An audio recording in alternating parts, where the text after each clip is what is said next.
이지요? 하나님 앞에 예배한다고 하는 건 우리에게 큰 특권입니다. 그렇습니까? 네. 우리가 마음을 다해 하나님 앞에 사랑합니다라는 고백을 할 수 있다고 하는 것은 우리에게 있는 큰 축복입니다. 우리 모두가 예배를 통하여 주님 앞에 사랑한다는 고백을 우리의 마음껏 했으면 좋겠습니다. 하기로 했어요? 네, 그럼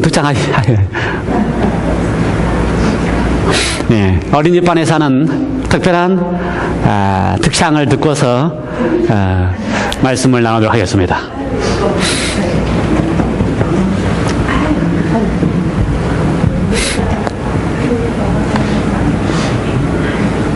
차렷 경례.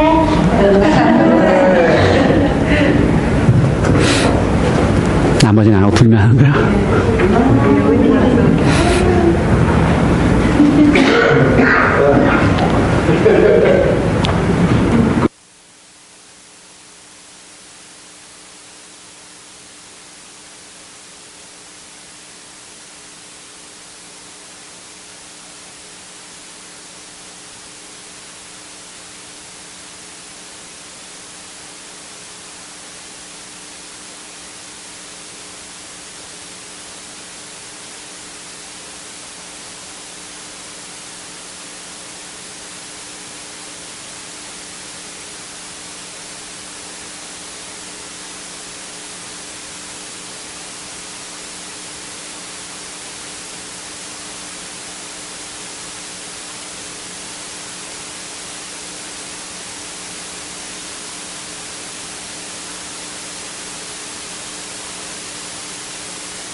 네, 어린이반이 있어서 다행입니다. 네.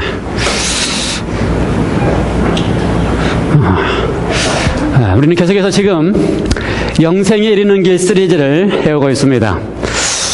오늘 끝날 수 있을지, 영생에 이르는 길 시리즈.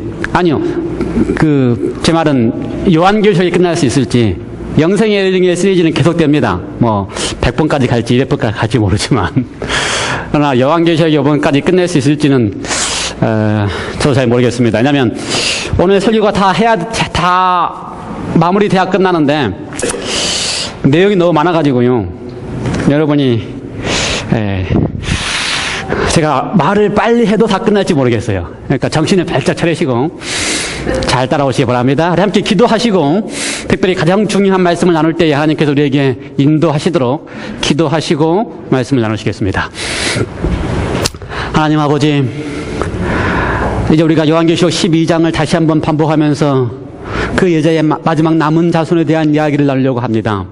성령 하나님, 저희들의 입술을 주장하여 주시고 저희들의 마음을 열어주셔서 성령의 음성을 선포하게 하여 주시고 성령의 음성으로 받게 하여 주시옵소서. 주께서 마지막 남은 백성을 주시고 그들에게 사명을 맡겨주셨사오니 우리로 하여금 마지막 남은 백성으로서의 자격과 또 사명을 친히 깨달아 아는 경험을 할 수 있도록 이 시간 우리와 함께 하여 주시옵소서. 예수 그리스도 이름으로 기도하옵나이다. 오늘은 지난주에 이어서 그 여자의 남은 자손 2탄입니다.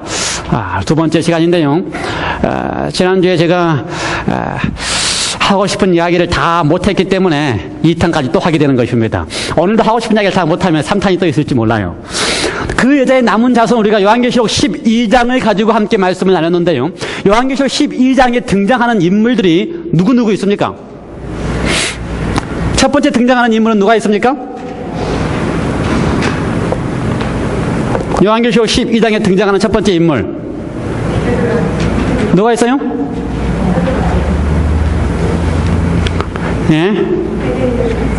여자, 쉽게 합시다. 여자가 있습니다. 어떤 여자입니까? 해를 입고 달을 입고 발에 12멜류관을 가지고 있는 여자가 있습니다. 아주 정결한 여자라고 합니다. 성경에 여자가 등장하는데요. 어떤 여자가 등장해요? 두 종류의 여자가 등장합니다. 첫 번째 여자는 정결한 여자가 등장하고, 그 다음에 두 번째는 어떤 여자가 등장합니까? 음녀가 등장합니다. 그렇죠? 근데 정결한 여자와 음녀는 다 처음에는 다 하나님의 백성이었습니다. 하나님의 자녀였습니다. 하나님의 신부였습니다. 그런데 그 하나님의 신부였던, 하나님의 백성이었던, 하나님의 자녀였던 여인들이 하나님 대신에 다른 신을 섬기거나 하나님의 명령을 거역할 때에 그들을 가리켜서 뭐라고 표현한다고요? 음녀라고 표현합니다. 근데 계시록 12장에는 정결한 여인이 등장합니다. 두 번째 가장 많이 등장하는 인물은 누굽니까? 용입니다. 용. 그렇죠? 7머리를 가진 붉은 용이 등장합니다. 근데 이 정결한 여인은 하나님의 백성을 상징하고요. 반대로 용은 누구를 상징합니까? 사단, 옅뱀. 그렇죠? 사단 또는 온 천하를 속이는 자를 가리켜서 용이라고 이야기를 합니다. 그래서 이 용과 이 여인 사이에 또는 용과 하나님의 백성 사이에 또는 사단과 하나님 사이에 전쟁을 보여주고 있는 장면이 요한계시록 12장입니다. 누구와 누구 사이의 전쟁이요? 하나님과 사단 사이의 전쟁의 모습을 보여주고 있는 모습이 요한계시록 12장입니다. 요한계시록 12장의 전쟁은 하나님과 사단 사이의 전쟁은 처음에 어디에서 시작되었습니까? 어디서 시작됐어요? 하늘에서 시작되었습니다. 그것은 어디서 끝납니까? 땅에서 끝납니다. 그렇죠? 그래서 우리가 요한계시록에 등장하는 하늘에서 시작된 전쟁이 어떻게 땅에서 끝나게 되는지를 성경은 요한계시록 12장에 하늘에서 시작된 전쟁부터 땅까지 오는 전쟁을 4가지의 커다란 전쟁의 모습을 우리에게 보여주고 있습니다. 첫 번째 전쟁은 요한계시록 12장 7절부터 9절에 나와 있는데요. 하늘에서 있었던 전쟁입니다. 누구와 누구 사이에? 용과 미가엘 사이의 전쟁입니다. 그리고 나서 두 번째 전쟁은요. 그 전쟁이 하늘에서 땅으로 내려와가지고요. 여인이 낳으려고 하는 아이와 용과의 전쟁을 보여주고 있습니다. 세 번째 전쟁은요. 여인이 낳은 아이를 용이 죽이려고 하다가 실패하니까 아이를 낳은 여인을 향하여 용이 어떻게 하는지를 보여주고 있습니다. 네 번째 전쟁은 그 여인의 마지막 남은 자손과 더불어서 용이 어떻게 전쟁을 일으키려고 하는지의 모습을 요한계시록 12장에서는 우리에게 보여주고 있습니다. 4가지 전쟁이 있다고요. 첫 번째는 어디서 시작됐군요? 하늘에서. 두 번째는 어디요? 땅에서. 그 다음에 그 땅에서 마지막 남은 자손과 더불어서 용이 어떻게 전쟁을 하는지의 모습을 성경은 우리에게 보여주고 있습니다. 다시 한번 정리해 볼까요? 하늘에서 전쟁이 있다라고 하는 첫 번째 전쟁은 요한계시록 12장 7절부터 9절까지에 나와 있습니다. 하늘에 전쟁이 있으니 미가엘과 그의 사자들이 영으로 더불어서 싸울세 용과 그의 사자들도 싸우나 이기지 못하여 다시 하늘에서 저희의 있을 곳을 얻지 못한지라 큰 용이 내어 쫓기니 옅뱀 곧 마귀라고도 하고 사단이라고도 하고 온 천하를 꿰는 자라 땅으로 내어 쫓기니 그의 사자들도 저와 함께 내어 쫓기니라. 시작은 어디서 시작했다고요? 하늘에서. 누가 더불어서? 미가엘과 그의 해자들이 용, 사단, 옛뱀을 가리키는 그를 따르는 하늘 무리의 3분의 1과 더불어서 전쟁이 있었다고 하는 표현을 하고 있습니다. 지난주에 제가 설명을 했습니다. 성경에서 가르치는 미가엘이 누구라고 표현했습니까? 미가엘은 누구다? 예수 그리스도이시다. 예, 예수 그리스도이시다. 성경에 미가엘이라고 언급하는데 그 한 서너 군데 나오는데요. 천사장 미가엘, 대군 미가엘이라고 표현을 했습니다. 천사장이나 대군이라고 표현한 이유는 온 하늘 거민들인 천사들과 온 우주의 거민들의 가장 우두머리가 누구시라고요? 예수 그리스도라고 하는 것입니다. 근데 사단은, 루스벨은 계명성 또는 루스퍼라고 부르는 빛의 전달자인 루스벨은, 그렇죠? 그가 천사임에도 불구하고 온 천사들의 또는 온 우주의 우두머리 되시는 예수 그리스도께 대하여, 하나님께 대하여 그가 동등되게 하겠다, 비기겠다고 하면서 하늘의 전쟁을 일으켰습니다. 그러나 천사는 어떻게 됐다고요? 쫓겨났다라고 요한계시록은 5번에 걸쳐서 언급을 했습니다. 하늘에서 전쟁을 했지만 그의 있을 것을 얻지 못하고 하늘로부터서 쫓겨나게 되었다라고 하는 것입니다. 예, 그렇습니다. 온 우주의 통치자여 온 우주의 왕이신 예수 그리스도께서는 사단 루스벨을 온 하늘로부터서 쫓아낼 수밖에 없으셨습니다. 그래서 첫 번째 전쟁은요, 이미 누가 승리했습니까? 예수님께서 승리하셨습니다. 하늘에서부터 승리가 보장되어 있는 승리였습니다. 그렇죠? 하늘에서 내어 쫓김을 받은 루스벨은 더 이상 그의 있을 곳을 얻지 못하고 하늘에서 쫓겨났습니다. 성경은 요한계시록 12장에는 그 장면을 더 자세하게 묘사하면서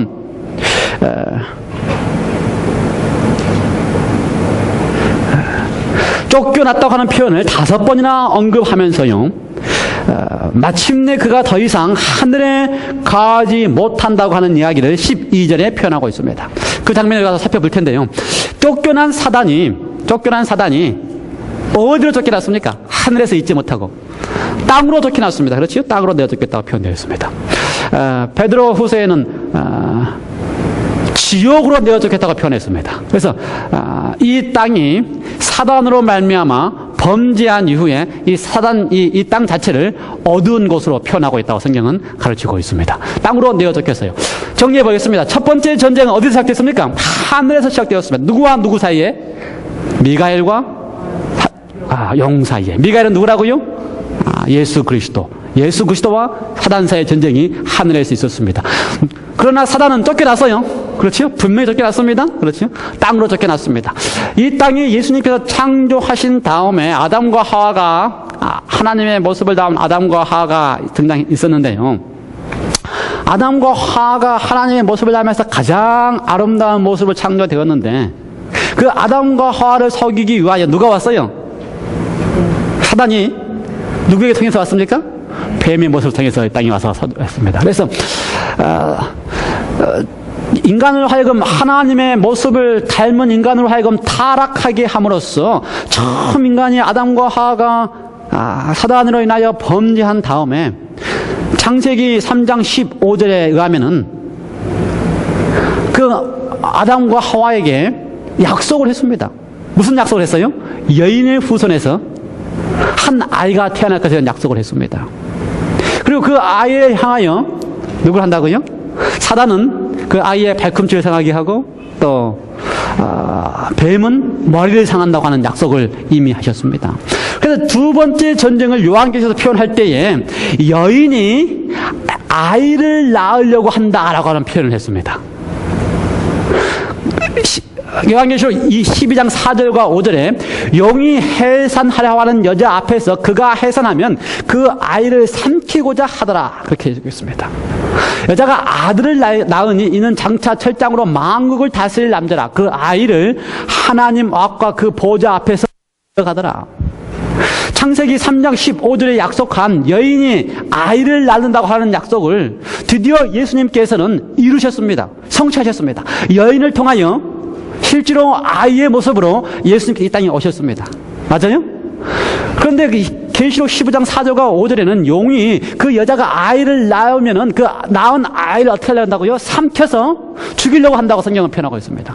하늘에서 실패한 사단은 이 땅에 와서 하나님의 자녀들을 타락하게 한 다음에 그들을 구원하기 위하여 이 땅에 아들로서 오시는 예수 그리스도마저도 어떻게 하려고 그래요? 죽이고 제거하고 없애려고 하는 것입니다. 그래서 두 번째 전쟁은 이 땅에서 전쟁입니다. 두 번째 전쟁은 누구를 향한 전쟁이에요? 아들 예수 그리스도를 향한 전쟁입니다. 예수 그리스도가 태어나자마자 그를 죽이려고 하는 전쟁입니다. 예수님이 태어났을 때에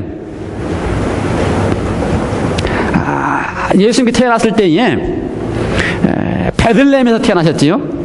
그런데 동방박사들이 베들레헴에 오기 전에 헤롯 왕에게 와서 유대인의 왕이 난다고 하는 이야기를 했습니다. 그랬더니 헤롯이 화가 났어요. 왜요? 유대인의 왕이 자기인데 유대인의 왕이 태어났다고 하니까 대여 안 돼요. 그래서 헤롯이 동방박사들이 다시 돌아와서 어디에서 예수님이 태어났는지를 알려달라고 했는데 동방박사들이 그걸 알리지 않고 돌아갔습니다. 그래서 헤롯이 화가 나서 군인들을 보내서 베들레헴에 태어난 아이들 가운데 2살 밑에 아이들을 다 죽이도록 그렇게 명령을 내렸습니다. 큰일 났어요. 천사가 그날 밤에 요셉을 깨워서 그 아들을 데리고 애굽으로 피신하도록 하지 않았다면 사단이 계획한 대로 베들레헴에서 2살 아이의 아이들과 함께 예수님께서도 죽을 수밖에 없었을 것입니다. 삼키고자 했던 사단의 운명대로. 그러나 하나님께서는 이 두 번째 전쟁에서도 예수님을 보호하시고 마침내 사단은 계속해서 예수님의 삶을 통하여 예수님을 죽이려고 했습니다. 어렸을 때에 태어나자마자 죽이려고 했고요. 예수님이 복음을 전하려고 할 때마다 여러 차례 예수님을 죽이려고 했습니다. 때때로 예수님이 배를 타고 가면은 어떻게 해요?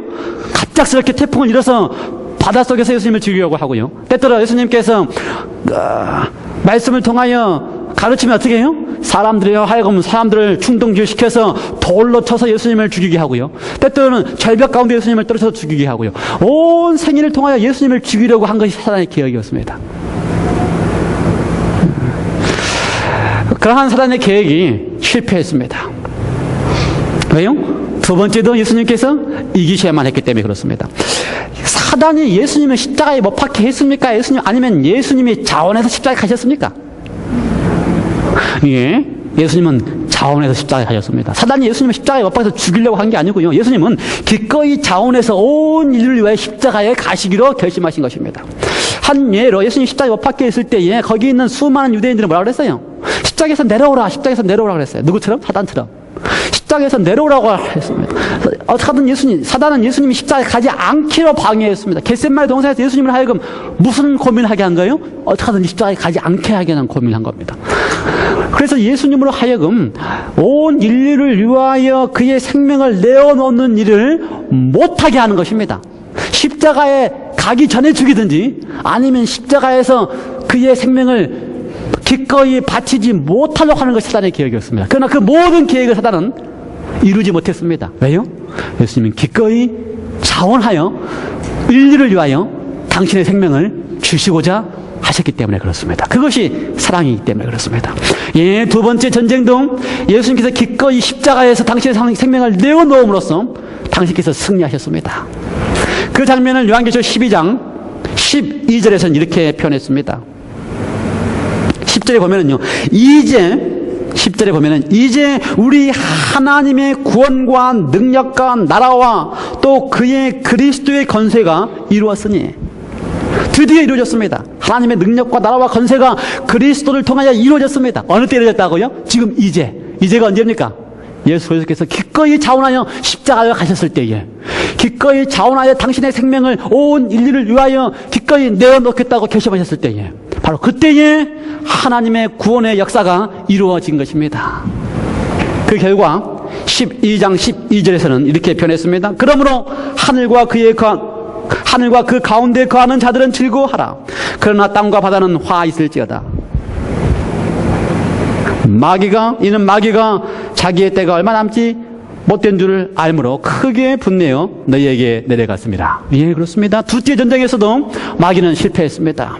자기의 때가 얼마 남지 않은 것을 알 수밖에 없었습니다. 제가 지난주에 설명할 때 어떻게 표현했습니까? 하늘에서 전쟁이 있은 다음에 땅으로 쫓겨났지만, 땅으로 쫓겨난 사단은 하늘을 이렇게 왔다 갔다 할 수 있는 권세가 어느 때까지 있었어요? 있었습니다. 욥기에서 보면은 지구의 대표로 갔다고 표현을 했어요. 근데 진짜 더 이상 하늘로 갈 수 없이 완전히 쫓겨난 때는 언제라고요? 이제 예수 그리스도가 십자가에서 기꺼이 자원하여 당신의 생명을 내어놓겠다고 하는 사랑을 보여주는 그 순간 더 이상 이제 온 우주의 거민들은 사단의 속임수에 넘어갈 이유가 없었습니다. 그러면 더 이상 하늘에 갈 수가 없었습니다. 그래서 성경이 뭐가 표현한다고요? 12절에 하늘과 그 가운데 거하는 자들은 즐거워하라. 왜요? 더 이상 사단이 하늘에 거할 수 있는, 하늘을 왔다 갔다 할 수 있는 권한까지도 완전히 쫓겨났기 때문에. 예, 그렇습니다. 우리는 예수 그리스도를 말미암아 두 번째 전쟁에서도 예수 그리스도가 승리했다는 사실을 우리에게 보장하고 분명하게 보여주고 있습니다. 성경은 계속해서 세 번째 전쟁을 언급하고 있습니다. 요한계시록 12장 13절 16절. 용이 자기가 땅으로 내어쫓긴 것을 보고 완전히 내어쫓겼습니다. 왜요? 예수 그리스도가 기꺼이 자원하여 십자가에 가셨기 때문에 더 이상 이제 하늘을 왔다 갔다 할 수 있는 고난까지도 완전히 내어쫓겼습니다. 이제 그렇게 된 상황에 이르자 남자를 낳은 여자를 핍박하는지라. 누구를 핍박한다고요? 이미 예수 그리스도는 하늘로 데려 올라가셨습니다. 남아있는 건 누굽니까? 예수님의 제자들입니다. 예수님의 제자들 가리켜서 뭐라고 표현했어요? 하나님의 백성들, 하나님의 교회인 여자로라고 표현했습니다. 그래서 이제 사단의 공격 대상은 누구입니까? 남아있는 제자들과 남아있는 그리스도인입니다. 여자입니다. 그래서 그 여자를 핍박하는지라. 그 여자가 큰 독수리의 두 날개를 받아 광야 자기 곳으로 날아가 거기서 그 뱀의 낯을 피하여 한 떼와 두 떼와 반 떼를 양육받으며 여자의 뒤에서 뱀이 그 입으로 물을 강같이 토하여 여자를 물에 떠내려가게 하려 하되 땅이 여자를 도와 그 입을 벌려 용의 입에서 토한 강물을 삼키니. 이제 우리는 세 번째 장면에 들어섭니다. 그렇죠? 세 번째 장면. 이미 두 번째까지 예수님께서 승리하셨습니다. 세 번째 장면에 들어왔더니요, 예수님은 승리하셔서 하늘에 올라가시고 누굴 남겨두셨습니까? 12 제자와 그리스도인들을 남겨두셨습니다. 그 그리스도인들이 예수님의 복음을 가지고 땅끝까지 복음을 전하기 시작했습니다. 사단이 화가 나요, 안 나요? 이제 남아있는 그리스도인들만 싹 없애버리면 누가 승리할 수 있어요? 사단이 승리할 수 있습니다. 그렇죠? 예수님이 구원해 놓은 백성들만 다 없애버리면 사단이 승리할 수 있습니다. 그래서 사단이 분하여 노하여 땅으로 내려와서 여자를, 하나님의 백성들을 핍박하기 위하여 애를 쓰고 있다고 성경은 표현하고 있습니다. 정리해 볼까요? 누가 남아있으니까 이제? 여자는 누구를 상징한다고요? 하나님의 충성된 백성들, 하나님의 충성된 교회를 상징합니다. 예, 예수님의 제자들과 더불어서 땅끝까지 복음을 증거하려고 하는 하나님의 백성들을 상징합니다. 그가 더불어서 누가 싸웁니까? 영이 싸웁니다. 근데 영은 이제 자기의 누구를 일으켜서 싸웁니까? 두 무리를 일으켜서 싸우는데, 첫 번째 무리는 누구예요? 그 당시 1, 2, 3세기에 그리스도인들이 복음을 전할 당시에 누가 세상을 정복하고 있습니까? 제국 로마가 세상을 정복하고 있습니다. 그래서 제국 로마를 통하여 그리스도인을 핍박합니다. 그뿐만 아니라 제국 로마 다음에는 어떤 로마가 등장합니까? 교황 로마가 등장합니다. 교회 로마가 등장합니다. 교회를 통하여 하나님의 백성들을 핍박하는 일을 합니다. 여러분, 그 일을 1798년 교황이 몰락할 때까지 성경을 하고 있다고 표현하고 있습니다. 첫 번째, 로마를 통하여 얼마나 많이 핍박했는지요. 여러분이 잘 아시는 네로 황제도 아시죠? AD 60년 당시에 네로 황제. 네로 황제에 의하여 베드로가 어떻게 했어요? 십자가에 거꾸로 못 박혀 죽는 핍박을 당했습니다. 수많은 그리스도인들이 핍박을 당했습니다. 그 다음에 네로 황제 다음에 도미시안 황제 때는요, 얼마나 많은 사람들이 핍박을 당했는지요. 더 이상 살 길이 없어서 어디로 도망갔어요? 로마의 지하 모지인 카타콤으로 들어가서 거기에 살았습니다. 이 모든 그리스도인들, 여자를 핍박하는 배후 위에는 누가 있다고요? 용이 있고요, 사단이 있고요. 사단이 누구를 사용해서? 로마 제국을 사용해서 이제 막 피어나려고 하는 그 씨를, 이제 막 그리스도인들이 활동하여 복음을 증거하려고 하는 그 씨를 씨앗부터서 제하기 위하여, 싹부터서 제하기 위하여 온갖 핍박으로 그리스도인들을 핍박했습니다. 마치 사단이 승리하는 것처럼 보였습니다. 마치 그렇게 보였어요. 왜요? 그리스도인은 다 지하 모종에서, 지하 카타콤 묘지에서 숨어서 간신히 신앙을 유지하고 있었기 때문에 사단이 이기는 것처럼 보였습니다. 우리가 잘 아는 로마에 가면 로마 원형극장이 있습니다. 그 원형극장에서 그리스도인들 잡아다가 어떻게 해요? 사자들의 밥이 되게 하고 또 온양극장에 십자가를 세워서 불에 태워 죽이는 일을 하고, 어떻게 하든지 그리스도인들을 싹쓸이 해버리기 위해서 사단은 로마 제국을 위하여 핍박을 했습니다. 그러나 승리했습니까? 예, 마치 승리하는 것처럼 보였지만, 그래서 마지막 예수님의 제자 가운데 하나인 누구예요? 마지막 남은 제자인 요한을 어떻게 하려고 그랬습니까? 여러 방법으로 죽이려고 했는데 실패했습니다. 기름감에 넣어서 통닭을 만들려 했는데 됐어요? 안 됐어요. 아무리 핍박하고 죽이려고 해도 마지막 제자 요한을 핍박해서 죽이려고 해도 실패했기 때문에 어쩔 수 없어 어떻게 했어요? 밤모섬으로 귀향을 보낼 수밖에 없었어요. 예, 그렇습니다. 하나님께서는 하나님의 백성에게 마지막 기별을 남기기 위하여 요한계시록을 통하여 하나님의 백성들을 어떻게 보존하시고 어떻게 마지막 남은 자손까지 유지하실 것을 보이시기 위하여 그러한 사단의 핍박 가운데서도 요한을 보존시키시고 마지막 요한계시록까지 쓰도록 섭리하셨습니다. 아무리 핍박을 해도 그리스도인들은 사라들지 않았습니다. 아니요, 아무리 핍박하면 핍박할수록 그 핍박으로 인하여 흘린 피들이, 순교의 피들이 또 다른 순교자를 더 많이 양산해 냈습니다. 드디어 AD 313년 로마의 콘스탄틴 황제가 가만히 보니까는요, 지금까지 계속해서 그리스도인들을 핍박을 해왔는데 아무리 핍박을 해도 그리스도인들이 사그라지는 대신에 심지어 로마의 가장 상위 계층인까지는 지도 계층에까지도 그리스도인들이 생기는 걸 보면서 이제 마음을 바꾸었습니다. 누가 마음을 바꿨다고요? 사단이 마음을 바꾸었습니다. 핍박으로는 안 되니까 어떻게 하겠다? 핍박으로는 안 되니까 그리스도인으로 하여금 그렇게 순결한 그리스도인이 되는 것을 멈추고 어떻게 하게끔? 그리스도인 체하는 그리스도인을 만들기로 결심을 했습니다. 그것이 313년 콘스탄틴 황제가, 로마의 황제가 기독교로 개정하면서 기독교에 관용케 하는 명령을 내리는 일을 한 것입니다. 지금까지는 모든 그리스도인들은 다 어떻게 하는데요? 핍박을 하는데 지금부터는 누구든지 그리스도인이 되면 어떻게 한다? 특혜를 주는 일을 했습니다. 그러니 수많은 로마의 시민들이 그동안 어떻게 했어요? 그리스도인 대신에 자기들이 섬기는 이방신, 태양신을 섬겼던 수많은 이방인들이 그리스도인이 되면서 특혜를 받기 시작하니까 너도 나도 할 거 없이 다 어떻게 되는 거예요? 그리스도인이라고 하는 이름을 갖게 되었습니다. 그래서 로마에 얼마나 많은 그리스도인들이 생겼는지 모릅니다. 아니, 전 세계에 얼마나 많은 그리스도인들이 생겼는지 모릅니다. 그래서 AD 1313년 이후부터서 세계사에서는 로마에서 시작된 카톨릭 교회라고 하는 책 가운데 이렇게 표현을 했습니다. 로마가 세계적인 제국이 되자 수많은 이방 교인들이 로마에 흡수되었다. 로마가 세계적인 제국이 되자, 로마라고 하는 나라뿐만 아니라 로마의 교회가 세계적인 교회가 되자 수많은 이방인들이 로마에 흡수되어서 어떻게 됐다고요? 그리스도인화 되었다는 것입니다. 수백만의 미개인들이 그들의 모든 이교와 미신과 이단을 그대로 가지고 홍수처럼 교회에 밀려들었다. 그들은 복음을 알지 못했다. 복음에 변화시키는 능력을 경험하지 못하고 단지 그리스도 교회에 머물기 위해 들어온 자들이었다. 그 수 엄청나게 많았기 때문에 자연히 그리스도 교라는 물줄기는 그들의 중심으로 흐를 수밖에 없었다. 그것이 역사의 흐름입니다.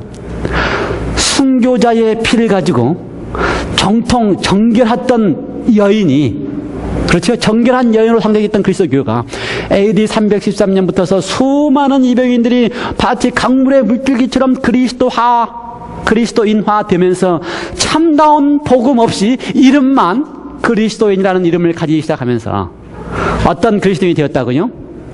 음녀라고 표현한 그리스도인들이 생기기 시작했다는 것입니다.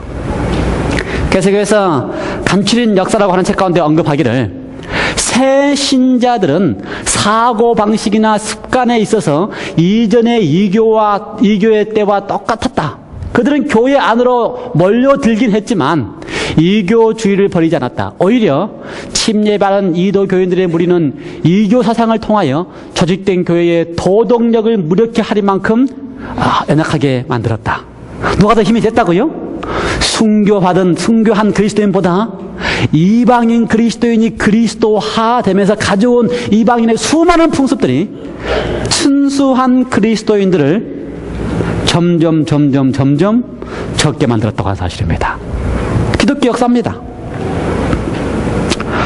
AD 313년 이후에 로마 카톨릭이 세계적인 기독교화 되면서 가져온 거짓 교리들을 이렇게 표현했습니다. 364년 안식일을 저주하고 그 신성성을 일요일로 옮겼다. 라지아 교청회에서. 그렇죠? 로마 교회가 청회에서 다 모여가지고 뭐라고 결론을 냈다고요? 그동안 우리가 해왔던 안식일 대신에 어떻게 하자? 일요일을 예배하는 날로 정하자. 라고 결론을 했다고 하는 것입니다. 이게 성경적인 것입니까? 그렇지 않습니다. 전혀 성경적이지 않습니다. 누가 만드는 거라고요? 교회가 자기의 권위로 그렇게 해놨다.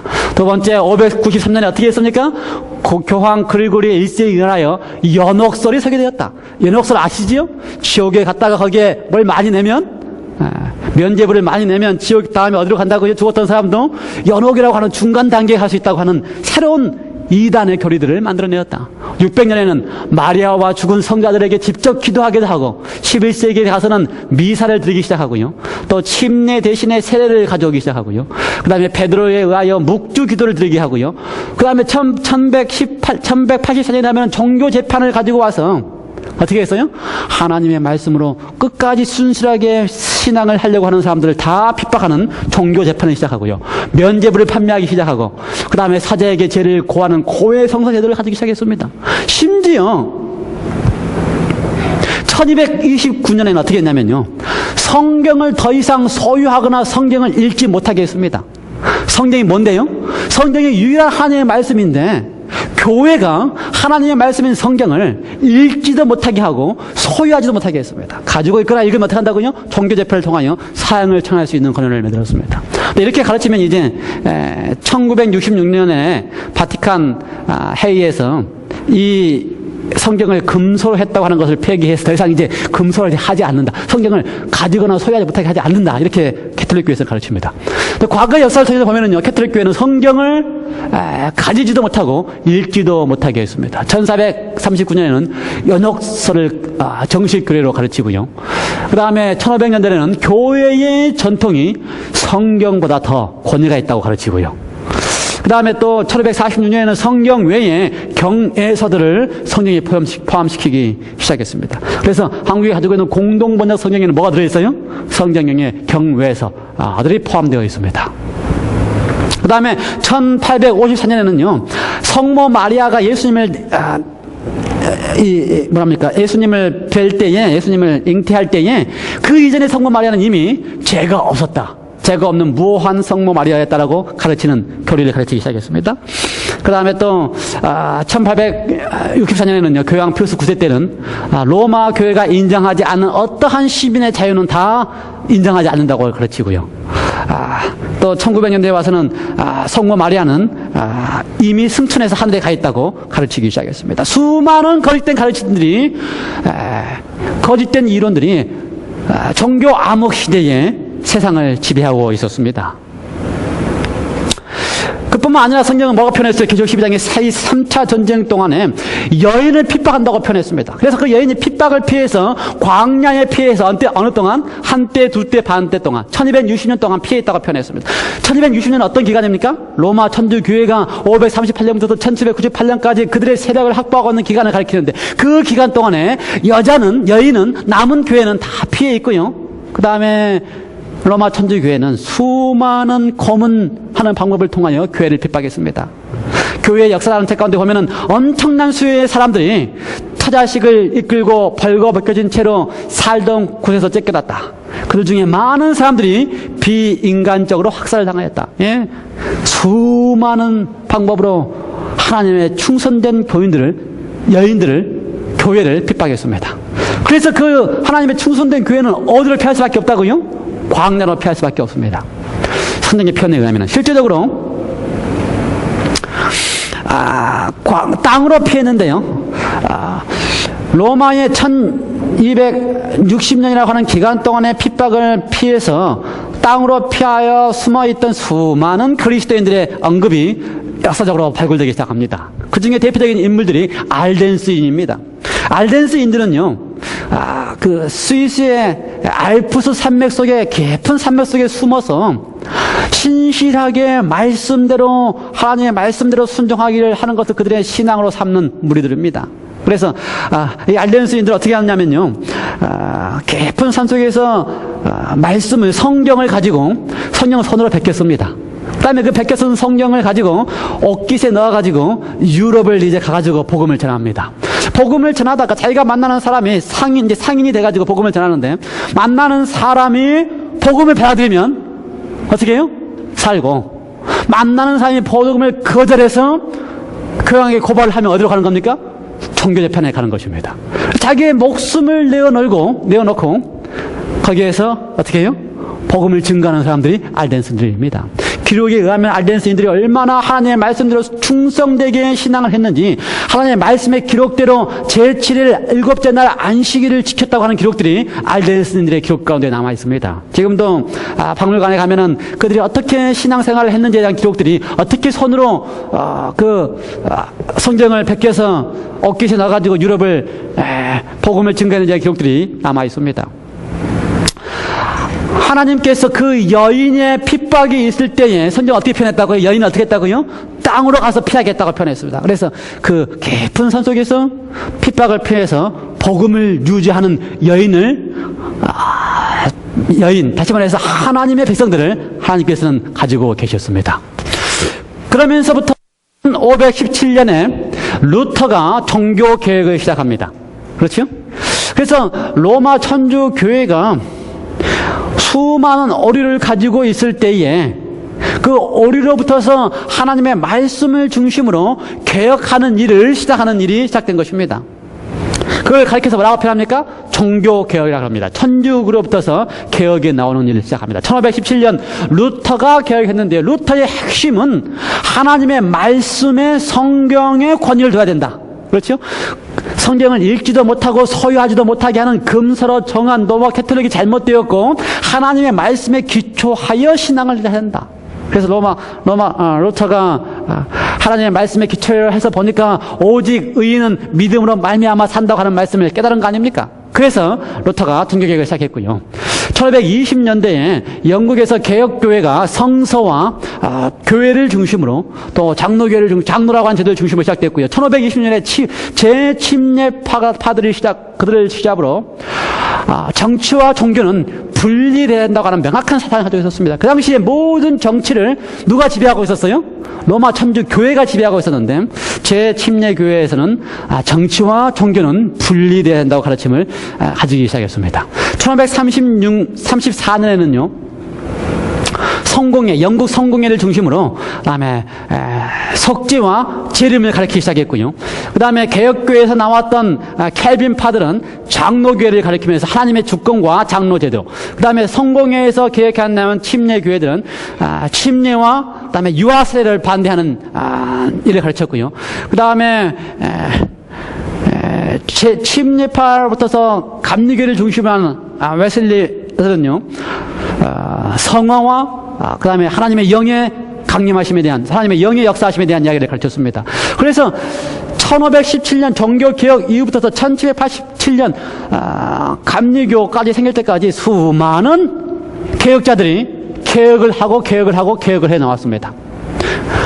개혁자들이 개혁을 해 나올 때마다 그 개혁의 물줄기는 한 개혁을 하면 거기에서부터 또 다른 진리를, 성경의 진리를 깨달을 때마다 또 다른 개혁을 해 나온 것입니다. 근데 그 개혁에서 멈추면 뭐가 되는 겁니까? 하나의 종교가 되는 것입니다. 그래서 루터교가 개혁을 멈추면 루터파가 되고요. 켈빈을 중심으로 개혁을 멈추면 뭐가 돼요? 장로교가 되고요. 감리교회 중심으로 개혁을 멈추면 뭐가 되고, 웨슬리 중심으로 개혁을 멈추면 뭐가 되고요? 감리교가 되고요. 그러나 그 개혁의 물줄기는 계속해서 흘러와야 되는 것입니다. 언제까지? 여자의 남은 자손이 생길 때까지. 그렇습니다.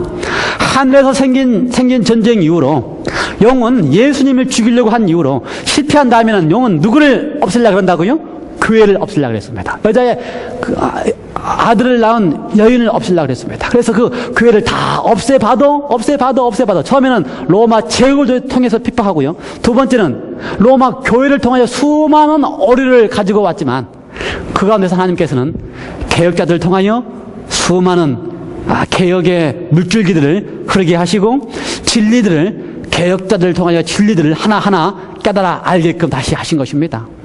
이러한 때에 네 번째 전쟁을 용이 마지막 일으키는 것을 보게 됩니다. 요한계시록 12장 17절.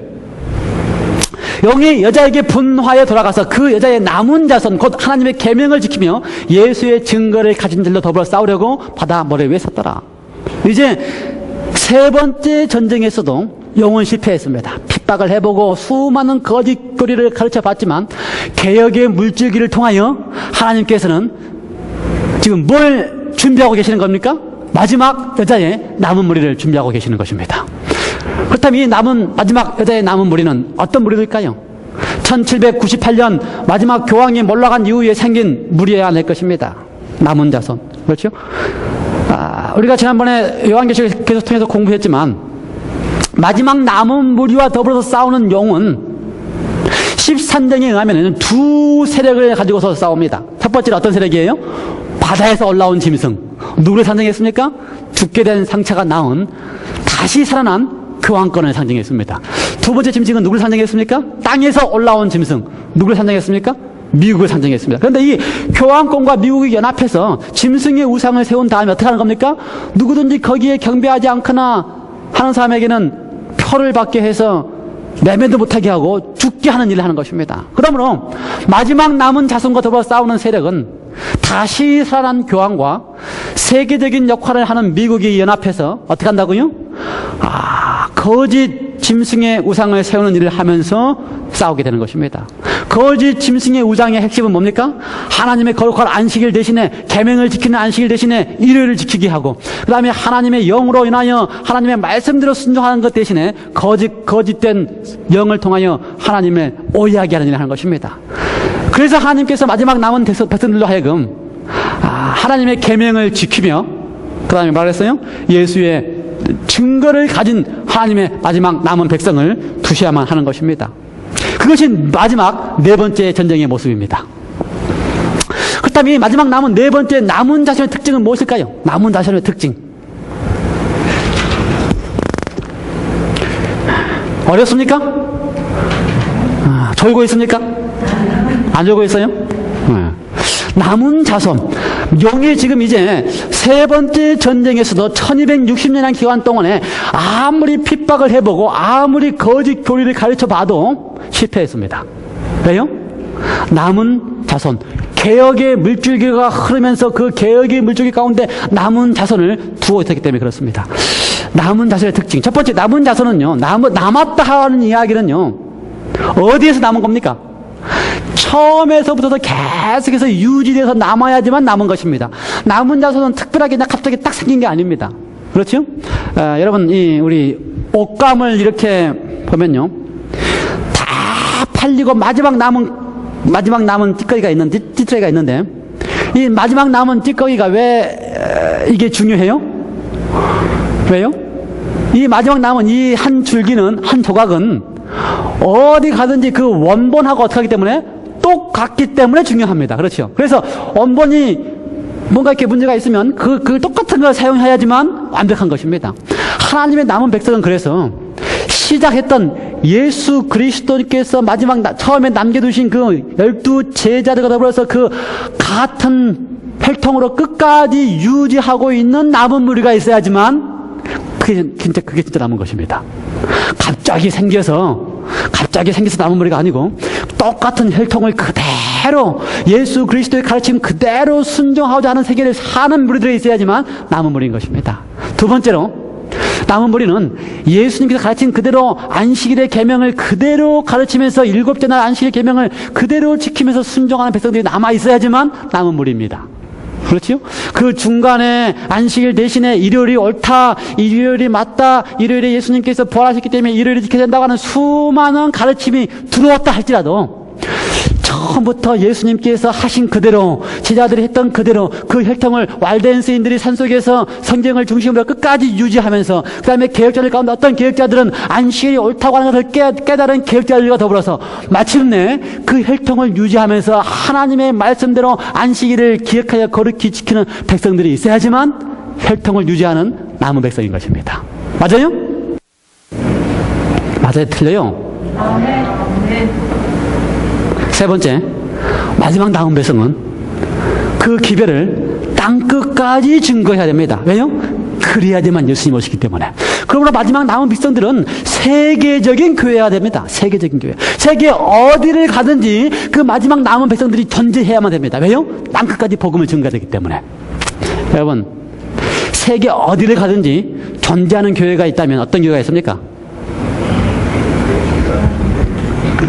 세계 어디를 가든지 존재하는, 정말 처음부터서, 그렇죠, 처음부터 지금까지 존재하는 남은 교회가 있다면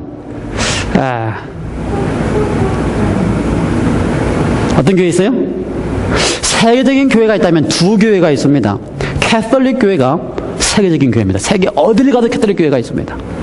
그 다음에 세계 어디를 가도 있는 교회가 있다면 어떤 교회가 있어요? 제7 안식 예수 재림 교회가 있습니다. 그 다음에 어떤 교회가 사도들의 혈통을 가지고 성경의 가르침 그대로 하나님께서 창조부터 주신 안식일을 그대로 유지하면서 다시 그 기별을 땅끝까지 전해야 될 교회가 있다면 어떤 교회입니까? 캐톨릭 교회입니까? 아니면 제7 안식 예수 재림 교회입니까? 제7 안식 예수 재림 교회가 틀림이 없습니다.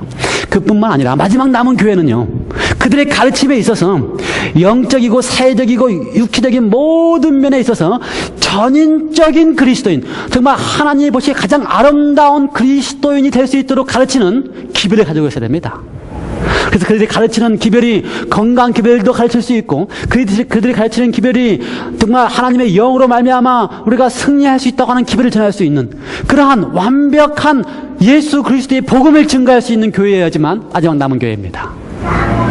그뿐만 아니라 마지막 남은 교회는요, 새 천세의 기별을 통하여 하나님께 영광을 돌릴 수 있도록 하는 기별을 증거할 수 있는 교회. 그렇죠? 하나님께 영광을 돌리라는 표현을 보면은요, 너희가 무엇을 먹든지 마든지 모든 일에 있어서 하나님께 영광을 돌리라, 이렇게 가르칠 수 있는 교회가 있어야지만 마지막 남은 자손이라는 것입니다. 다섯 번째는요, 1798년 이후에 생겨야만 합니다.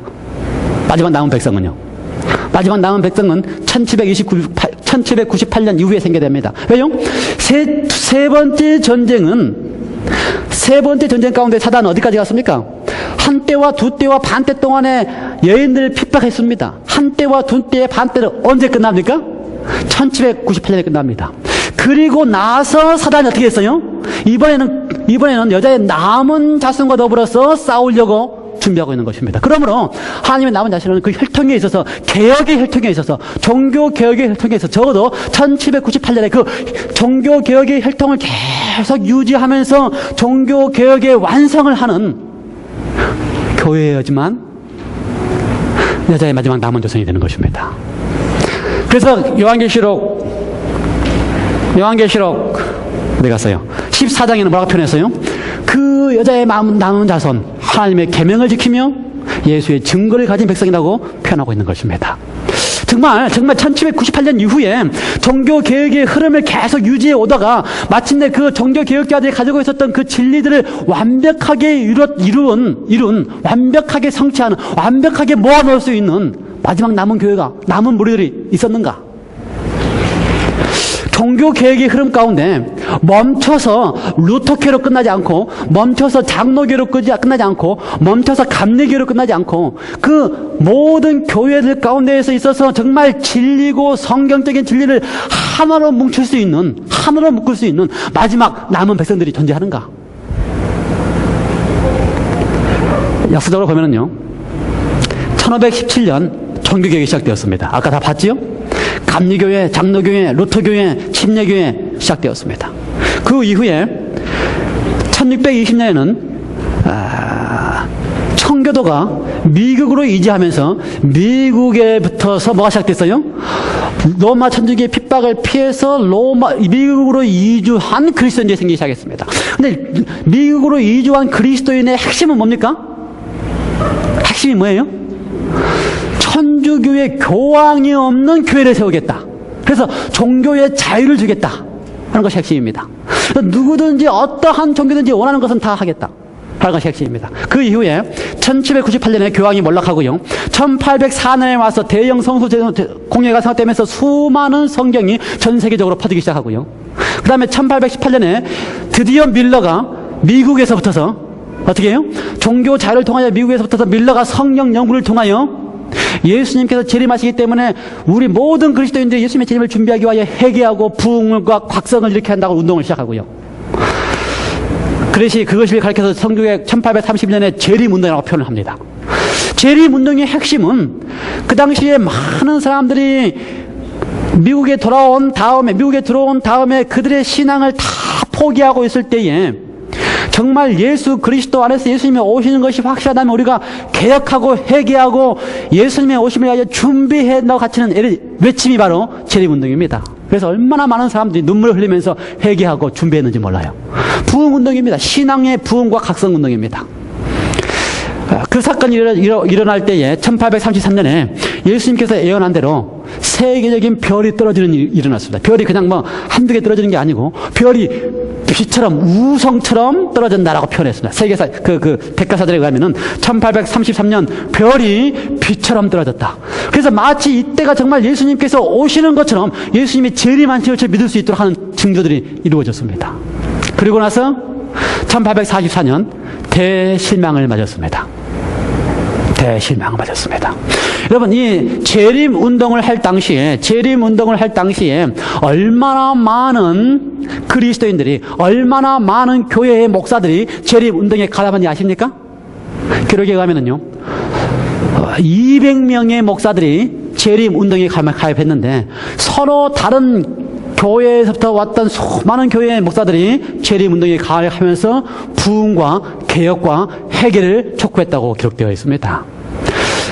이렇게 실망을 경험한 다음에 남아있던 다시 성경을 연구했던 무리들 가운데 조슈아 하임스라고 하는 사람은 감리교의 목사였습니다. 근데 이 사람은 출판 사업을 주장했고요. 그래서 책을 출판해서 복음을 증거한다고 하셨고요. 사무엘 수노라고 하는 사람은 해중교회 목사였는데요. 해중교회 평신도였는데요. 성소 진리를 깨달았습니다. 조셉 베이츠는 크리스찬으로서 안식일 진리를 깨달았습니다. 찰스 피츠라고 하는 장로교의 목사는요, 조건적 불멸이 맞다고 그동안 모든 장로교는 어떻게 가르치고 있는데 영혼은 죽어도 죽지 않는다고 가르치는데, 장로교의 목사였던 찰스 피츠는 성경의 말씀들을 깨달아 보니까 어떻게 해요? 죽은 영혼이 없고, 그렇죠? 사람은 죽으면 잠든다고 하는 것을 알았다는 것입니다. 하이람 에더슨은요, 감리교 목사였는데요, 성소 진리를 깨달았고요. 제임스 화이는 그리스도인 목사로서 조직을 제안하도록 가르쳤고요. 토마스 프레블이라고 하는 침례교 목사는 안식일을 깨달았고요. 엘렌 화이트는 감리교인으로서 평신도인데 하나님부터 계시를 받기 시작했고요. 러첼 프레스턴이라고 하는 사람은요, 침례교 목사인데 안식이라고 하는 길을 깨달았습니다. 조슈아 리치는 감리교 목사로서 조사 심판이라는 길을 깨달았습니다. 이 이야기는요, 모든 종교 개혁의 각각의 교회들이 가지고 있었던 수많은 진리들을 재림운동과 더불어서 대실망을 맞이했지만 다시 그들이 모여서 성경을 연구하면서 함께 연합하여 종교 개혁의 대흐름을 마침내 완성했다고 하는 사실입니다. 그래서 그 밖에 성공회, 루터교, 청교도의 수많은 교회의 목사들이, 평신들이 연합하여 교단적으로 성서적인 교회를 찾아서 한 단체를 형성했는데, 그것이 바로 제7 안식일 예수 재림교회의 모체가 되었다. 인터넷에 가면은 제7 안식 예수 재림교회를 누가 만들었냐 그렇게 얘기하면은요, 엘렌 G 화이트 그렇게 가르치는 사람들이 참 많이 있습니다. 참 잘못 가르치고 있는 거예요. 제7 안식 예수 재림교회는 누가 세웠다고요? 수많은 교회의 목사들이 각각의 교회들에서 깨달았던 진리들을 하나로 뭉쳐서 만들어진 교회가 무슨 교회라고요? 제7 안식 예수 재림교회라는 것입니다. 그렇죠? 그래서 침례교회 목사였던 토마스 프리델, 감리교회 평신도였던 엘렌 화이트, 그렇죠? 그 다음에 제7일 침례교회 교인이었던 러첼 프리스턴 같은 사람들, 그렇죠? 감리교회 목사였던 조슈아 리치, 이 수많은 무리들이 함께 모여서 성경을 연구하면서 대실망을 맞은 다음에 함께 모여서 성경을 연구하면서 그들이 가지고 있는 진리들 가운데서 옳다고 하는 것들을 모아놓은 교회가 바로 마지막 남은 교회라고 하는 것입니다. 그래서 제7 안식 예수 재림교회는요, 1517년에 루터가 개혁했던 성경만이 그 권위를 인정한다고 하는 교리와 믿음으로 말미암는 의가 옳다고 하는 교리를 인정하고 있고요. 또 제7일 안식 예수 예림교회는요, 감리교회가 믿고 있는 성화와 성령과 사랑을 실천한다고 하는 교회들을 인정하고 있고요. 성공회가 가르치고 있는 예수님의 재림에 대한 가르침, 속죄에 대한 가르침, 회심에 대한 가르침, 그 다음에 제7일 침례교가 가르치고 있는 안식일과 침례에 대한 가르침, 그 다음에 장로교회가 가르치고 있는 장로 제도와 하나님의 주권에 대한 가르침, 개혁주의 교회가 가르치고 있는 성서와 그 다음에 교회를 강조하고 장로 제도를 가르치는 가르침, 침례파가 가르치고 있는 침례와 유아 세례를 거절하는 가르침, 그 다음에 또 뭐가 있어요? 정치와 종교는 분리돼야 한다고 가르친 이 모든 가르침을 어느 때에 재림운동과 더불어서 대실망을 맞이했지만 다시 성경을 연구하면서 그 가운데 모든 진리들을 다 다시 수용한 교회가 바로 제7일 안식일 예수 재림교회로서 하나로 뭉치게 된 것입니다. 그러면 성경은 그 제7일 안식일 예수 유를 가리켜서 말하겠다고요? 그 여자의 마지막 남은 무리라고 표현하고 있는 것입니다. 기브슨이 쓴 교부들의 신앙이라는 책 가운데 이렇게 표현되어 있습니다. 참 재밌는 표현이에요. 제7일 재림교인인 안식교인의 교리를 보면 여러 교회의 교리를 한두 가지씩 따다가 뭘 만들었다? 잡채를 만들어 놓았다는 느낌을 준다. 가톨릭 교회에서는 구원을 위한 각 교회의 협력에 필요함을, 유다교회에서는 토요일 안식일을 10의 10분의 1인 10일금 드리는 헌금을, 그 다음에 돼지고기나 금식 등을, 개신교로부터는 성서 유일의 규범주의를, 그 다음에 베프티스트파로부터는 유아 세례의 부정과 침례를, 현대 위생학에서는 담배, 커피, 차, 술을 배척하는 것 등을 정말 잘 표현하고 있죠. 이 표현이 맞습니다. 제7 안식일 예수적인 교회는 무슨 교회라고요? 잡채교회. 왜요? 모든 개혁자들의 개혁의 흐름을 거기서 끝나지 않냐고, 루터 교회로 끝나지 않냐고, 감리교회로 끝나지 않냐고, 그 모든 교회 가운데 개혁의 핵심들을 다 모아놔서 마지막 하나님의 남은 백성으로서, 그렇죠?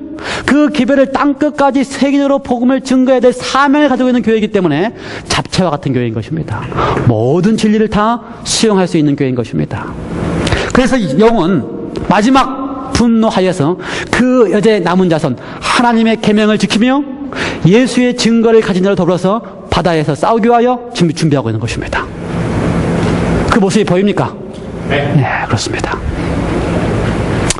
거의 1시간이 되어버렸는데요. 여기서 끝내면 다음 주에 제가 이걸 또 한 번 더 해야 됩니다. 그래서 여러분이 잠이 오시더라도 마지막 부분을 제가 다루고 넘어가겠습니다. 마지막 부분은요, 아주 중요한 부분입니다. 마지막 부분은요, 제7 안식일 예수 재림 교회를 향하여 가장 많이 오해하고 있는 부분 중에 하나입니다. 그렇기 때문에 아주 중요합니다. 그래서 여러분 이분을 잘 납득하시고 잘 성경적으로 이해하셔야지만 우리가 받고 있는, 다른 교인들을 통하여 우리가 받고 있는 오해를 잘 설명해 줄 수 있습니다. 제7 안식일 예수 재림 교회를 향하여 가르치고 있는 특징 중에 하나가 하나님의 계명을 지킨다라고 표현했습니다. 그렇죠? 하나님의 계명에 대하여 지키는 백성들입니다. 하나님의 계명에 대하여 순종하는 백성들입니다. 하나님의 계명을 순종하기 위하여 제7일에는 안식일, 기억하여 거룩히 지키라고 하는 넷째 계명인 안식일을 포함한 10가지 계명, 아니요 더 크게 말씀드리면은 하나님께서 우리에게 주신 성경에 가지고 있는 모든 하나님의 계명들, 하나님의 모든 말씀들을 기꺼이 자원하여 순종하고자 하는 마음으로 살아가는 사람들이 제7일 안식일 재림교회입니다. 맞아요? 분명합니까? 우리가 왜 순종합니까? 구원받기 위해서 순종합니까? 우리가 구원받기 위해서 계명을 지킵니까? 아니요, 절대 그렇지 않습니다. 우리는 예수 그리스도로 말미암아 우리의 모든 죄를 용서함 받고 예수 그리스도의 십자가로 말미암아 우리가 구원을 받았기 때문에, 그 사랑의 감격 때문에, 그 사랑의 감사 때문에 기꺼이 자원하여 예수님의 말씀 어떻게 해요? 순종하고자 하는 백성들입니다. 맞습니까? 맞습니다. 두 번째는 뭐라고 표현했어요? 예수의 증거를 가진 교회라고 표현했습니다. 예수의 증거를 가진 교회. 예수의 증거를 가진 교회라는 말은 무슨 말일까요? 제가 지금까지는 예수의 증거는 예수님께서 가르친 가르침을 그 가르침 그대로 순종하면서 따를 수 있는 백성들을 가르친다, 이렇게 설명을 드렸습니다. 여기까지는 제가 쉽게 할 수 있는 설명이에요. 근데 예수의 증거가 무엇인가 설명할 때 지금부터 하는 설명은요, 아주 어려운 설명입니다. 아주 중요한 설명입니다. 어쩌면 제가 1시간을 투자해서 할 설명인데, 마지막 남아있는 9분 만에 마치겠습니다. 집중해서 들으시기 바랍니다. 집중해서. 예수의 증거를 가진 교회다. 예수의 증거가 무엇일까요? 수많은 이론들이 있습니다. 그런데 가장 성경적인 이론은 성경에서 그 답을 찾는 것입니다. 예수의 증거가 무엇일까라는 답을 요한계시록 19장 10절은 이렇게 가르치고 있습니다. 한번 펴볼까요? 요한계시록 19장 10절. 천사가 요한에게 왔습니다. 그랬더니 요한이 그 천사를 보고 엎드려서 경배를 하려고 그랬어요. 그랬더니 천사가 말렸습니다. 나는 경배를 받을 수 있는 사람이 아니라고 말렸습니다. 그러면서 천사가 설명을 했습니다. 19장 10절. 내가 그 발 앞에 엎드려 경배를 하니, 누구한테 경배하려고 그러는 겁니까? 천사한테 경배하려고 하니. 10절. 그가 나더러 말하기를 나는 너와 및 예수의 증거를 받은 내 형제들과 같이 된 종이니 삼가 그리하지 말고 오직 하나님께 경배하라. 그 다음에 뭐라고 표현했어요? 예수의 증거는 어디서 나온 이야기입니까? 요한계시록 12장 10절에 나오는 이야기입니다. 예수의 증거를 가진 자다. 똑같은 표현입니다. 그런데 천사가 뭐라고 설명해 준다고요? 예수의 증거는 무엇이라고 설명한다고요? 대언의 영이니라 라고 설명합니다. 성경적인 설명입니다. 예수의 증거가 무엇이냐고 하는 이야기를 천사가 요한에게 설명해 주는데 예수의 증거는 무엇이다? 대언의 영이다 라고 설명해 주는 것입니다. 대언의 영. 대언의 영이 뭘까요? 한국말 표준 세번역 성경에는요, 예언의 영이라고 표현했고요. 영어 성경에는 Spirit of Prophecy라고 표현했습니다. 예언의 영이다. 예언의 영이다. 예언하는 영이라는 것입니다. 예언의 영. 여러분, 예언의 영이 뭔지 아십니까? 예언하는 영. 예언은 누가 합니까? 선지자들이 하는 것입니다. 그렇지? 선지자들이 하나님 앞에서 딱 계시를 받고 하나님 앞에서 기별을 받은 다음에 그걸 증거해 주는 것이 예언입니다. 그렇죠? 근데 예언은 하나님께서 우리에게 주신 성령의 선물입니다. 맞아요? 신약 성경에 보면은 사도 바울 선생님께서 고린도서 12장, 로마서 12장, 에베소 4장에 성령의 선물을 쭉 언급했습니다. 방언도 있고, 구제하는 영도, 성령도 있고, 선물도 있고, 가르치는 선물도 있고, 섬기는 선물도 있고, 그렇게 많은 성령의 선물들을 언급했습니다. 그런데 그 가운데 고린도전서 12장, 로마서 12장, 에베소 4장 이 세 가운데 다 동시에 똑같이 세 군데 다 언급되어 있는 거는 뭐밖에 없어요? 예언의 은사밖에 없습니다. 사도 바울 선생님께서 지금 우리에게 하고 싶은 이야기는 예언의 은사를 사모하라고 하는 것입니다. 하나님께서 우리에게 예언의 은사를 주신다고 하는 것입니다. 예언의 은사는 하나님께서 우리에게 주신 특별한 선지자들에게 주는 하나님의 특별한 은사라고 하는 것입니다. 그렇다면 선지자는 뭡니까? 선지자는 하나님의 말씀을 분별하고 구별하여 받은 바 말씀을 증거하는 사람이 선지자입니다. 저도 선지자입니까? 제가 선지자입니까? 아닙니까? 성경적으로 따지면 선지자입니다. 성경적으로 따지면요. 하나님의 말씀을 펼쳐서 올바로 옳게 증거할 수 있는 사람이 선지자입니다. 아브라함이 선지자입니까? 아닙니까? 아브라함을 가르쳐서 선지자라고 불렀어요. 아브라함을 가르쳐서 선지자. 모세가 선지자입니까? 아닙니까? 모세를 가르쳐서 선지자라고 불렀습니다. 선지자는 하나님의 말씀 그대로 받아서 그 말씀을 가감하지 않냐고 하나님의 말씀 그대로 증거하면 선지자입니다. 제가요, 하나님의 말씀을 잘못 증거하면 무슨 선지자입니까? 거짓 선지자입니다. 제가 하나님의 말씀을 올바로 증거하면, 그래서요, 예수님께서 뭐라고 표현했어요? 선지자가 두 종류의 선지자가 있다고 표현했습니다. 무슨 선지자가 있고요? 참 선지자가 있고 거짓 선지자가 있고, 마지막 때 마태복음 24장에 보면 마지막 때가 되고 예수님의 재림이 가까울수록 거짓 선지자와 거짓 그리스도를 주의하라. 그들이 너희를 어떻게 한다? 미혹한다. 여러분, 요즘 세상에 거짓 선지자들이 많이 있습니까? 많이 있습니다. 왜 많이 있어요? 사단이 마지막 백성들에게 있어 마지막 때에 참 선지자와 거짓 선지자를 구별하지 못하게 하기 위해서 물을 흘려놔버렸습니다. 그래서 많은 그리스도인들은 누가 참 선지자고 누가 거짓 선지자인지 구별 못하는 것입니다.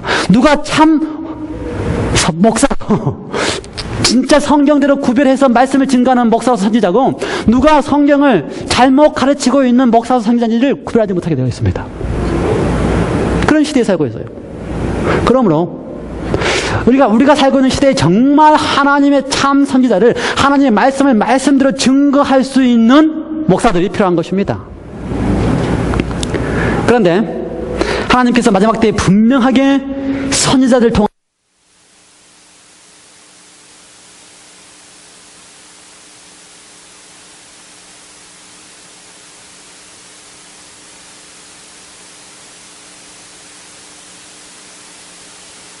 설교를 너무 길게 하니까 마이크가 꺼져버려요.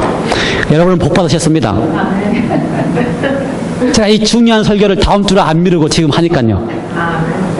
절대로 9분 만에 못 끝내겠네요. 근데 아모스 3장 7절에 주 여호와께서는 자기의 비밀을 그 종 선지자에게 보이지 아니하고는 결코 행하심이 없다. 약속입니다. 반드시 선지자에게 통해서 보이신 다음에 행하신다 그 말입니다. 그래서 성경 역사를 통해서 보면은요, 중요한 사건들을 하나님께서 말씀하시고 그것을 이루실 때마다 반드시 선지자들을 통해서 기회를 주셨습니다. 노아 홍수 얼마나 중요한 사건입니까? 그렇죠? 노아 홍수를 통해서 심판을 하실 때에 노아가 120년 동안 기별을 저장으로 끝나면 돼요, 안 돼요? 안 됩니다. 너무 약해요. 여러분, 노아가 하나님의 심판이 온다고 하는 기별을 하나님께서 얼마나 오랫동안 증거하는지 아십니까? 969년 동안 증거했습니다. 하나님의 심판을 예언한 첫 번째 사람은 에녹입니다. 에녹은 따져보면요, 에녹의 아들이 누군지 아십니까? 무드셀라의 아들이 누군지 아십니까? 라멕의 아들이 누군지 아십니까? 노아입니다. 그러므로 에녹은 노아의 1, 2, 3대 할아버지예요. 에녹은. 근데 에녹이 처음 하나님의 심판이 있다는 사실을 예언했습니다. 하나님한테 계시를 받고 선지자죠. 첫 번째 선지자예요. 근데 에녹이 그걸 딱 들은 다음에, 야, 하나님의 심판이 있는데 이걸 어떻게 전할 수 있을까? 라고 하면서 누구를 낳았어요? 아들을 낳았는데 누구를 낳았어요? 무드셀라를 낳았습니다. 65세에. 심판에 대한 기별을 받고 65세에 무드셀라를 낳았는데요. 무드셀라라고 이름을 지을 때 그 이름의 뜻이 뭔지 아십니까? 뭐라고 되어 있어요? 그가 죽을 때 심판이 온다. 아니, 어떤 아버지가 자기 아들에게 그렇게 이름 짓는 사람이 어디 있어요? 무드셀라 뜻이 뭐라고요? 그가 죽을 때 심판이 온다. 그러니까요, 에녹이 심판이 임한다고 하는 선지자의 기별을 받을 때에 그 기별을 자기 아들을 통하여 죽을 때까지 증거하게 했습니다. 그래서 그 아들이 무드셀라라고 하는 이름을 주면서 너가 죽는 그 순간에 뭐가 온다? 하나님의 심판이 온다고 하는 기별을 증거하게 했습니다. 무드셀라는 인류 역사 가운데서 누가 가장 오래 산 사람이에요? 누가 가장 오래 산 사람이에요? 가장 오래 산 사람은 에녹이고, 에녹은 지금도 살아있으니까 하늘에 가서. 누가 가장 오래 살다가 죽은 사람이에요? 무드셀라. 가장 오래까지 살다가 죽은 사람은 무드셀라예요. 몇 년 동안 살았어요? 969년. 왜 무드셀라가 그렇게 오래까지 살았을까요? 하나님이 그렇게 심판을 미루고 싶었기 때문에, 심판을 안 하시고 싶었기 때문에, 그래서 끝까지 이렇게 알리셔야 되기 때문에 969살 때까지 살다가 더 이상 안 되니까 무드셀라가 잠재우고, 그렇죠. 그러니 무드셀라는 노아가 120년 동안 증거할 동안에 무드셀라는 평생 동안 심판을 경고했습니다. 그러니까 하나님의 심판은 반드시요, 먼저 누가 예언을 합니다. 선지자가 예언을 하고요, 그 예언이 성취되는 그 순간에 또 다른 선지자를 통해서 기별을 줍니다. 이루시기 위해서, 마지막 호소하기 위해서. 그게 누구예요? 노아입니다. 누가 처음에 예언했고요? 에녹이 예언했고요. 무드셀라를 통하여 평생 동안 심판이 온다는 이야기를 경고를 했고요. 심판이 오기 직전에 노아를 불러서 120년 동안 경고했습니다. 이게 하나님의 방법입니다. 선지자들을 사용한 하나님의 방법입니다. 두 번째 보면은요, 누가 나와요? 아브라함. 하나님께서 아브라함에게 내 백성들이 400년 동안 애굽에서 종노릇 하다가 다시 회복되겠다 예언했습니다. 근데 400년이 다 이룰 때에 누구를 불렀어요? 모세를 선지자로 불러서 그 백성을 다시 돌아오게 하셨습니다. 반드시 하나님께서는요, 예언하신 다음에 예언을 이루기 위해서는 또 다른 선지자를 불러서 그 예언을 성취시키십니다. 에레미야, 이스라엘 백성들이 바벨론에 의해서 포로로 70년 동안 포로 잡혀간다는 예언을 했습니다. 포로로 잡혀가 있는 동안에 70년이 다 차니까요, 누가 그 예언을 믿고 다시 기별을 드렸습니까? 다니엘서 9장에 보면은 지금 때가 다 됐는데 하나님 왜 이러고 계십니까? 좀 더 지나면요, 다니엘의 예언 가운데 70주의 예언이 있습니다. 70주일. 그 70주의 예언의 핵심은 누가 온다는 겁니까? 때가 차면 메시아가 기름 부음을 받는다는 것입니다. 예. 다니엘이 그 예언을 한 이후에 진짜 메시아가 기름 부음을 받으려고 하는 그 순간에 또 다른 선지자 누구를 불렀어요? 침례 요한을 불렀습니다. 성경의 역사는 다 그렇습니다. 마지막 예언이 다니엘이 한 2300주야의 예언입니다. 가장 길고 더 이상 2300주야 예언 다음에는 성경에서 기간을 정한 예언은 없습니다. 2300주야의 예언이 언제 끝납니까? 1844년에 끝납니다.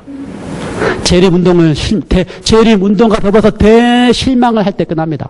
다시 말해서 재림운동과 더불어서 대실망을 할 때가 바로 예수님께서 재림하실 이제 마지막 때가 됐다고 하는 사실입니다. 이 마지막 때가 된다고 하는 사실을 증거하기 위해서는 마지막에 선지자를 불러야 됩니까? 마지막에 마지막 선지자가 있어야 됩니까? 반드시 있어야 되는 것입니다. 왜요? 성경의 모든 역사를 볼 때마다 에녹이 예언하면 누가 있고요? 노아가 있고요. 아브라함이 예언하면 그 사람이 누가 있고요? 모세가 있고요. 에레미야가 예언하면 반드시 누가 있고요? 성취할 때 다니엘이 있고요. 그 다음에 다니엘이 70주야 예언을 해서 예수님이 탄생할 때 반드시 누가 있고요? 침례 요한이 있고요. 그 다음에 다니엘이 세상 역사의 마지막 때의 사건인 2300, 주야가 끝나면서 이제 세상 역사가 끝난다고 하는 시기가 정하는 1844년에 반드시 하나님께서는 선지자를 통하여 그 기별을 알리시고 보이시면 되는 것입니다. 그게 성경의 흐름입니다. 그렇다면 1844년에 마지막 선지자가 있어야 됩니까? 있어야 되는 것입니다. 그러므로 마지막 남은 교회는 하나님의 계명을 지키는 것뿐만 아니라 예수의 증거를 가진, 그렇죠? 그게 뭐가 편했어요? 마지막 애언의 영, 애언의 신, 애언할 수 있는 선지자가 있는 교회여야지만 마지막 남은 교회가 된다는 것입니다. 그런데 사단은 마지막 남은 교회에 애언할 수 있는 선지자가 있다고 하는 사실을 알기 때문에 반드시 뭘 만들어놨다고요? 거짓 선지자를 만들어놨습니다. 거짓 선지자 중에 누가 있어요? 몰몬교회의 조셉 스미스. 몰몬교회는요, 제7 안식 예수 재림교회하고 아주 흡사한 때에 탄생을 했습니다. 제7 안식 예수 재림교회가 믿는 것처럼 아주 흡사하게 믿습니다. 그리고 또 뭐도 가지고 있어요? 선지자라고 하는 조셉 스미스도 가지고 있습니다. 그래서 세상의 모든 사람들이 뭐라 그래요?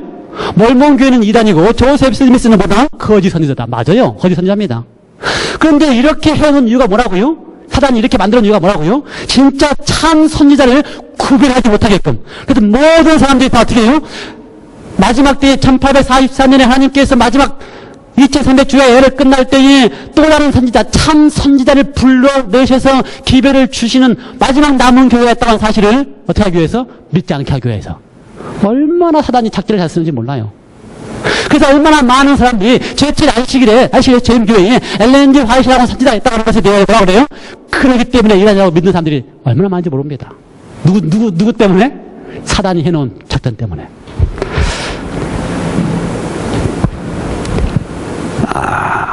요엘서 2장 28절 29절 보면요, 하나님께서 반드시 나의 신을, 나의 영을 부어주시겠다 그랬습니다. 자녀들에게도 보여주고, 늙은이에게도 보여주고, 종에게도 보여주고, 남종과 여종에게 부어주신다 그랬습니다. 그런데 이때가 언제인지 아십니까? 이때가 하나님의 심판이 임하시기 직전에. 하나님의 심판이 임하시기 직전에. 그렇습니다. 하나님의 심판이 임하시기 직전에 우리 모두가 다 하나님의 말씀을 옳게 분별할 수 있는 선지자들이 되야 되는 것입니다. 우리 모두가 다 하나님의 말씀을 옳게 증거할 수 있는 선지자들이 되야 되는 것입니다. 역사적 선지자들은 다 핍박을 받고 죽었습니다. 한 선지자도 제대로 다 거의 없어요. 하나님의 마지막 백성들은 하나님의 기별에 대해서는 목숨을 내놓을 수 있는 사람들이 되어야 되는 것입니다. 여러분과 저는요, 마지막 남은 백성들로서 하나님의 기별에 대해서는 목숨을 내놓을 수 있을 만큼 각오로 신앙을 해야 되는 것입니다. 그래서 예수님께서는요, 거짓 선지자와 그 다음에 또 누구요? 거짓 그리스도인들을 조심하라고 말씀하셨습니다. 미혹하기 때문에. 이런 때에 어떻게 우리가 참 선지자와 거짓 선지자를 구별할 수 있을까?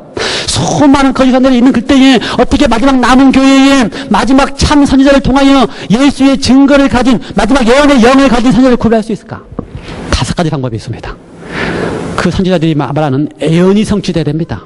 그 선지자들이 가르치는 가르침이 성경과 일치되어야 됩니다. 그 선지자들이 가르치는 가르침에서 예수를 높이 들어야 됩니다. 그 선지자들이 가르칠 때에 그 가르침, 그들의 말씀대로 하나님의 계명을 지키고 순종하는 가르침을 가르쳐야 됩니다. 그뿐만 아니라 그들의 삶에 있어서 성령의 열매가 보여야 됩니다. 이게 다 일치돼야지만 뭐 해야 된다고요? 마지막 참 선지자가 되는 것입니다. 그래서 수많은 선지자들이 있는데 그 가운데 이것이 정말 그들의 예언이 성취되는지, 아니요, 예언이 90%다 성취된다 할지라도 그들이 만일 성경 그대로 가르치고 있지 않다면 거짓 선지자입니다. 아시겠어요? 그들이 성경에 일치된다고 이렇게 가르치고 있지만 예수 그리스도를 부인하거나 예수 그리스도를 높여 들고 있지 않으면 거짓 선지자입니다. 그 적어도 참 선지자는 이 5가지가 다 포함되는 것입니다. 제7아실레스 재림교회가 엘렌 G 화이트에 대하여 믿는 바가 무엇인지를 여러분 분명하게 알아야 됩니다. 제7아실레스 재림교회가 엘렌 G 화이트이 1844년 이후에 감리교인이라고 그랬습니다. 재림운동이 함께 연합했다가 감리교회였던 많은 감리교인 중에 한 사람으로서 재림교회에 들어왔는데, 하나님께서 제7아실레스 재림교회의 엘렌 G 화이트에게 2000번이 넘는 꿈과 계시를 주셨습니다. 꿈과 계시를 주시다는 게 성경적인 겁니까? 제가 분명히 요에서 읽었습니다. 마지막 때 하나님께서 자녀든지 늙은이든지 난둥이든지 여종이든지 다 누구이든지 뭘 주신다고요? 꿈과 계시를 주신다고 분명히 약속하셨습니다. 하나님께 꿈과 계시를 2000번이 넘는 계시를 주셨습니다. 여러분, 세계에서 가장 많이 번역된 책이 무슨 책입니까? 성경책입니다. 그 다음에 두 번째로 가장 많이 번역된 책이 무슨 책인지 아십니까? 정로의 계단입니다. 정로의 계단의 또 다른 제목이 생애의 빛입니다. 누가 쓴 책인지 아십니까? 엘렌 G 화이트 쓴 책입니다.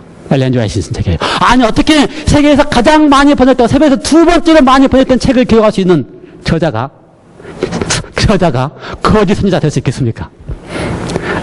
또 듣는 이야기는요, 이 엘렌 G 화이트는 초등학교 3학년밖에 다니지 않았습니다. 그런데 이분이 다른 책에는 보면요, 건강에 관한 분야에도 얼마나 많은 기별을 가지고 있고요, 교육에 대한 기별, 가정에 대한 기별, 자녀 교육에 대한 기별, 성경 주석하면요, 대인투 총서라고 하는 6000페이지에 달하는 성경 주석하면은요, 지금 많은 교회의 목사들이 엘렌 G 화이트 주석한 대쟁투 총서에 나와 있는 성경 주석을 지금도 인용하고 있습니다. 초등학교 3학년 교육밖에 갖지 않았는데요. 어떻게 그렇게 많은 책들을 쓸 수가 있겠어요? 2000여 번의 꿈과 계시를 받았고요, 50여 권의 책을 썼고요, 세계의 대륙에 걸쳐서 수천 번의 강령을 한 여인입니다. 재밌는 사실은요, 폴 하비라고 하는 미국의 유명한 방송가입니다. 돌아가셨지만, 이 폴 하비가 계실 동안에 미국 사람들 가운데서 가장 믿을만한 방송가다, 저널리스트라고 표현을 했어요. 왜요? 옳은 소리를 너무 잘하기 때문에. 근데 이분의 말 가운데 이렇게 표현을 했습니다. 미국의 위대한 여성들을 안어하기 위해서, 기르기 위해서 기념 우표를 만들었어요. 그렇게 하지요? 한국에서 그렇게 하고요, 기념 우표를 만들었습니다. 그래서 미국의 86명의 여성들을 기념 우표를 만들었습니다. 그 중에 머릴린 멀러도 있습니다. 머릴린 멀러. 그 여인도 아마 이렇게 기념할 만한 여인인 것 같아요. 그를 기념한 우표도 있습니다. 그래서 많은 여인들의 우표가 있는데, 그 중에 아주 대단한 여성 저술가들에 대한 기념 우표들도 있습니다. 그런데 이분의 이야기가 세계에서 가장 많이 비소설 분야에서 가장 많이 저술한 미국의 여인에 대한 기념 우표가 없다고 표현을 했습니다. 그게 누군지 아느냐? 엘렌 G 화이트다. 폴 하버는 안식교는 아닙니다. 그냥 아주 옳은 소리를 하는 방송인입니다. 라디오 방송이든지 TV 방송이든지 옳은 소리를 잘하는. 근데 이번에 편이 뭐라고요? 86명의 미국의 여성들 가운데서 안어하는 기념 우표를 만들었는데, 세계에서 가장 많이 비소설 분야에 가장 많이 책을 저술한 엘렌 G 화이트에 대해서 왜 기념 우표를 안 만드는지 모르겠다. 엘렌 화이트에 대해서 좀 알아봐라. 그런 표현을 썼습니다. 그렇습니다. 엘렌 화이트 하나님께서 주신 마지막 선지자일 수밖에 없는 이유는요, 우리가 가지고 있는 이 메시아라는 책 아시죠?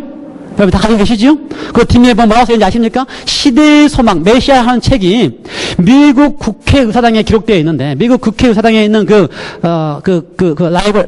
라이브러리, 아이고, 말 잘 안 되네. 시간이 자꾸 파묵파서 말도 빨라져요. 미국 국회의사당에서 그 도서 서기관에게 물었습니다. 예수님, 메시아, 예수 그리스도에 관한 책 가운데서 가장 추천할 만한 책이 뭐가 있느냐? 그렇죠. 미국 국회의사당에는 모든 책들이 다 진열되는데요, 예수님의 생애에 대하여 가장 추천할 만한 책이 무엇이 있느냐? 뭘 추천했어요? 엘렌 화이트이 기록한 시대의 소망을 추천했습니다. 그 다음에요, 위대한 희망. 여러분 가지고 계십니까? 없으면 오늘 예배 후에 하나씩 다 드리겠습니다. 교회에 한 박스 쌓여 있어요. Great Controversy, 대쟁투. 엘렌 화이트이 거의 죽을 고비를 경험하면서 여러 차례 죽을 고비를 경험하면서 기록한 책입니다. 여러 차례 죽을 고비를 경험하면서 이 책은요 기독교 역사 가운데 기독교 역사를 가장 탁월하게 기록한 책입니다. 선과 악의 전쟁의 파노라마를 가장 한눈에 볼 수 있게끔 기록한 책입니다. 그러면서도 그 책 내용 가운데 가장 많이 성경으로 돌아가라, 성경으로 돌아가라, 성경으로 돌아가라를 강조한 책입니다. 이런 분은 진짜 선지자 아닙니까? 진짜 마지막 기회를 주시면 분 아닙니까?